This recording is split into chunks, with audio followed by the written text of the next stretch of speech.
শীতের সকালে বাড়ি থেকে বেরিয়ে বিকেলের মধ্যে একবেলার মধ্যে ঘুরে আবার বাড়ি ফেরা যায়, এরকম জায়গা আমরা বিভিন্ন জায়গায় ঘুরে বেড়াচ্ছি।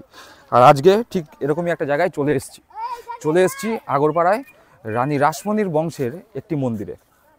চলুন আজকের এপিসোডে আমরা ঘুরে দেখি আগরপাড়ার সেই গিরিবালা দেবী স্মৃতি মন্দির বা গিরিবালা দেবী ঠাকুরবাড়ি।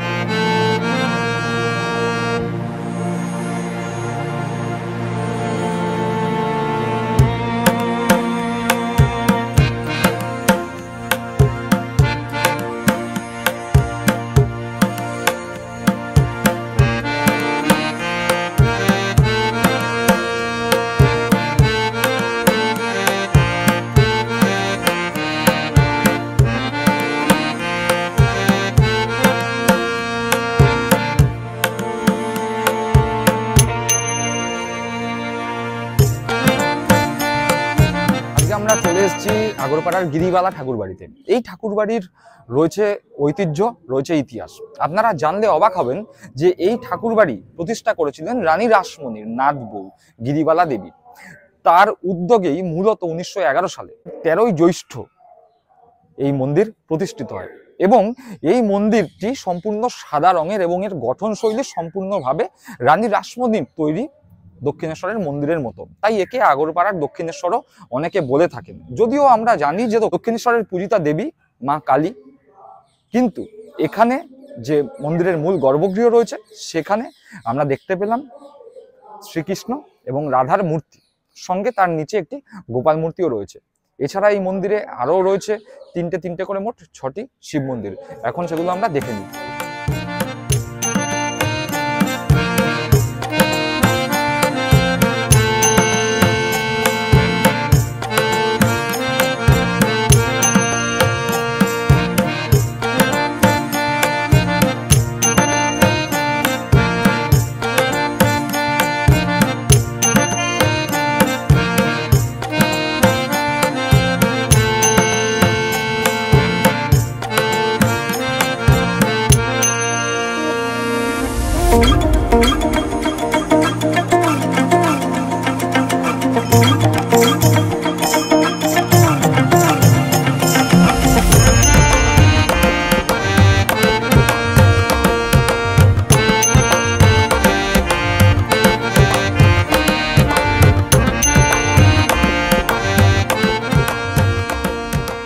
আমার পিছনে যে জায়গাটি দেখা যাচ্ছে, যে এই বিল্ডিংটি মন্দিরের পূর্ব দিকে। এই বিল্ডিংটি বা এইখানে যেই ঘরগুলো দেখতে পাচ্ছেন, এটি মূলত ব্যবহার করা হয় মন্দিরে যে দেবতাকে ভোগ উৎসর্গ করা হয় সেই ভোগ রান্নার জন্য। আপনাদের যদি কখনো ভোগ খেতে হয় বা কিছু ভোগ বুক করতে হয়, তখন যেই ভোগ আপনারা এখানে পাবেন সেই ভোগগুলো এই মন্দিরের যে অংশ দেখতে পাচ্ছেন এখানেই কিন্তু রান্না করা হয়।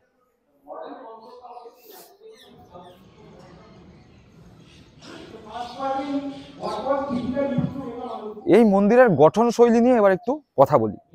এই মন্দির মূলত দক্ষিণেশ্বরের মন্দিরের আদলে তৈরি। দক্ষিণেশ্বর যেরকম পঞ্চরত্ন বিশিষ্ট অর্থাৎ 5টি চূড়া রয়েছে, এই মন্দিরেও কিন্তু রয়েছে 5টি চূড়া। দক্ষিণেশ্বরের মন্দিরে আমরা দেখতে পাই প্রধানত লাল এবং ইট কালারের প্রাধান্য, কিন্তু এই মন্দির আমরা যেটা দেখলাম সম্পূর্ণভাবে সাদা রঙের। আর এই মন্দিরের সঙ্গে পশ্চিম দিকে তিনটি করে মোট 6টি শিব মন্দির রয়েছে। সেই শিব মন্দিরগুলোর প্রত্যেকটি শিবের আলাদা আলাদা নাম আছে। আর সব থেকে উল্লেখযোগ্য বিষয়, ওই শিব মন্দিরগুলোর গেটে বা দরজার মাথায় সামনের দিকে এবং পিছনের দিকে রয়েছে বিভিন্ন দেবদেবীর সুন্দর মূর্তি, যা দেয়ালের মধ্যে চিত্রিত করা রয়েছে। সেইগুলো এখন আমরা পরপর দেখে নিই, চলুন।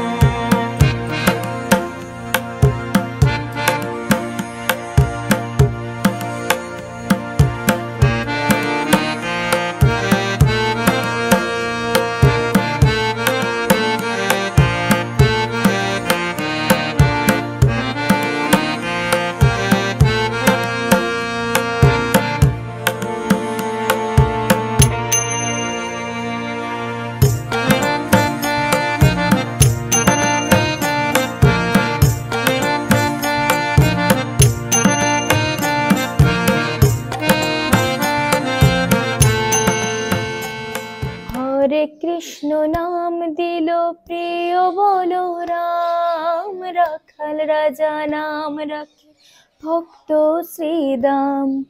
হরে কৃষ্ণ নাম দিল প্রিয় বলো রাম, রাখাল রাজা নাম রাখে ভক্ত শ্রীদাম।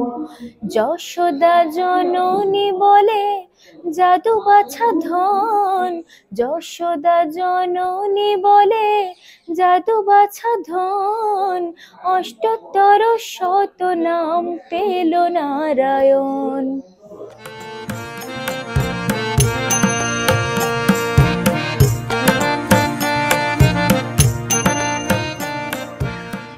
আমার পিছনে যেই বিল্ডিংটি দেখা যাচ্ছে, দেখুন একটা গেট আছে, গেটটা বন্ধ। গেটটি এখন পার্মানেন্টলি বন্ধই রাখা হয়, শুধুমাত্র মন্দিরের উৎসবের দিনগুলো গেটটি খোলা হয়। এটি হচ্ছে এই মন্দিরের পশ্চিম দিকের একটি গেট। এই গেট থেকে বেরোলেই সোজাসুজি ঘাট, যেই ঘাটটি গিরিবালা দেবীর নাম অনুযায়ী গিরিবালা ঘাট, অর্থাৎ গঙ্গা তীরবর্তী এই মন্দির ঘাটের একদম পাশে যেরকম আমরা দেখেছি দক্ষিণেশ্বরের মন্দিরটিও দক্ষিণমুখী, এই মন্দিরটিও দক্ষিণমুখী, এবং দক্ষিণেশ্বরের মন্দিরের পশ্চিম দিকে যেরকম গঙ্গার ঘাট রয়েছে, এই মন্দিরের পশ্চিম দিকেও কিন্তু ঠিক গঙ্গার ঘাট রয়েছে।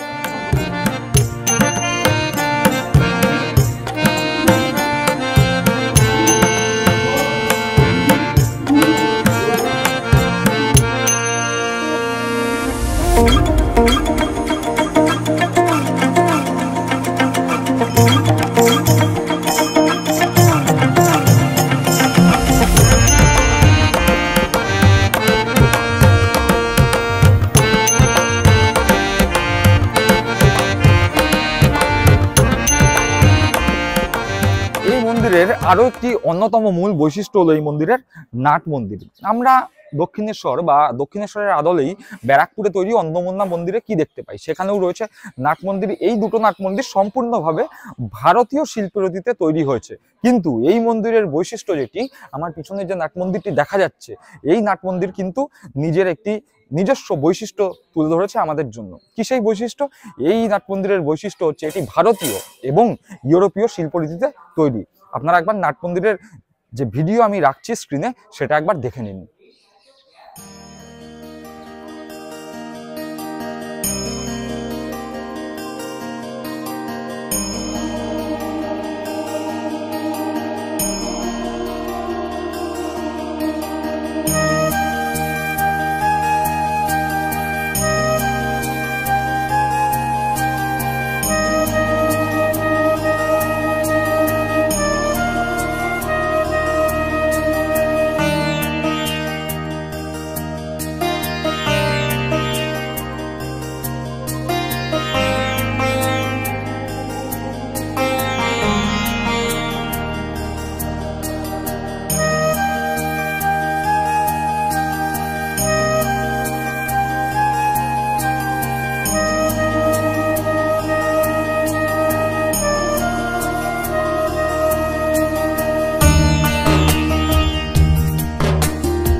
বলে নেওয়া যাক মন্দিরের সময়, মানে অর্থাৎ মন্দির কখন খোলে, কটা অবধি খোলা থাকে, সেই ডিটেল আপনাদের বলে দিচ্ছি। এই মন্দির প্রতিদিন ভোর 6টায় খুলে যায় এবং খোলা থাকে দুপুর 12টা পর্যন্ত। আবার বিকেল 4টের সময় এই মন্দির খোলে এবং রাত্রি 8টা অবধি মন্দির খোলা থাকে। এই যখন মন্দির খোলা থাকে তখন এই মন্দিরে নাম গান হয়, অর্থাৎ কীর্তন হয়, আরতি হয়, আর এখানে ভোগ নিবেদন করা হয়। ভোগ প্রসাদের জন্য 102 টাকা দিয়ে আপনাদের কুপন কাটতে হবে এবং তারপরে সেই ভোগ আপনারা খেতে পারবেন, এবং ভোগ খাওয়ার জন্য আপনাদের আগে থেকে জানিয়ে দিতে হবে। আমি ডেসক্রিপশন বক্সে একটি ফোন নাম্বার দিয়ে দেবো, সেখানে ফোন করলে আপনারা ভোগের কুপন কাটার জন্য প্রয়োজনীয় তথ্য পাবেন এবং কিভাবে ভোগের কুপন বুক করবেন সেই তথ্য সেখান থেকে পেয়ে যাবেন।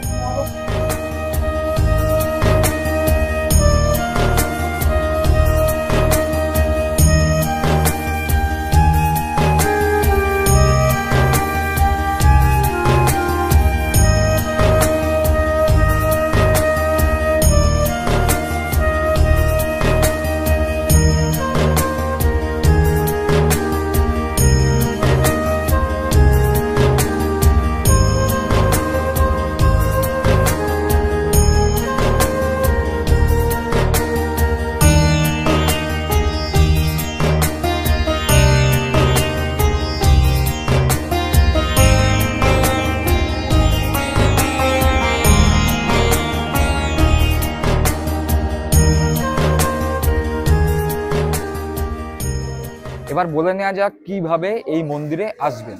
এই মন্দির অবস্থিত আগরপাড়ায়, যেটা আমরা অলরেডি বলেছি। এই মন্দির আসতে গেলে আগরপাড়া স্টেশনে নামতে হবে। শিয়ালদা থেকে ব্যারাকপুরগামী যে কোনো ট্রেন ধরলেন, শিয়ালদা থেকে ব্যারাকপুরগামী যে কোনো ট্রেন ধরতে হবে। সেই ট্রেন ধরে আপনাদের নামতে হবে আগরপাড়া স্টেশনে। আগরপাড়া স্টেশনে নেমে 1 নম্বর প্ল্যাটফর্ম থেকে বেরোবেন, বেরিয়ে অটো পাবেন, টোটো পাবেন। সেই অটো বা টোটোতে উঠে যদি বলেন যে গিরিবালা ঠাকুরবাড়িতে যাব বা গিরিবালা ঘাটে যাব, তাহলে আপনাদের এই মন্দিরের সামনে এনে টোটো বা অটো নামিয়ে দেবে এবং খুব অল্প সময়ের মধ্যে এখানে আসতে পারবেন।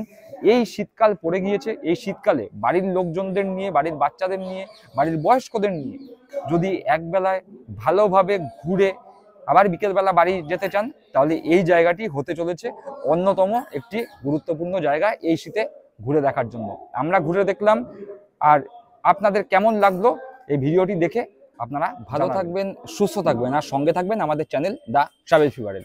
আজকের ভিডিওটি যদি আপনাদের সত্যি ভালো লেগে থাকে, তাহলে আজকের ভিডিওটিকে লাইক করবেন, কমেন্ট করে জানাবেন, আর সাবস্ক্রাইব করবেন আমাদের চ্যানেল দ্য ট্রাভেল ফিভার এবং পাশে থাকা বেল বাটনটি প্রেস করে দিবেন, যাতে যখনই আমরা আমাদের চ্যানেলে নতুন ভিডিও দেব, সেই ভিডিও দেওয়ার নোটিফিকেশন সবার আগে আপনাদের ফোনে পৌঁছে যাবে। সকলে সুস্থ থাকুন, ভালো থাকুন, দেখা হচ্ছে পরের এপিসোডে।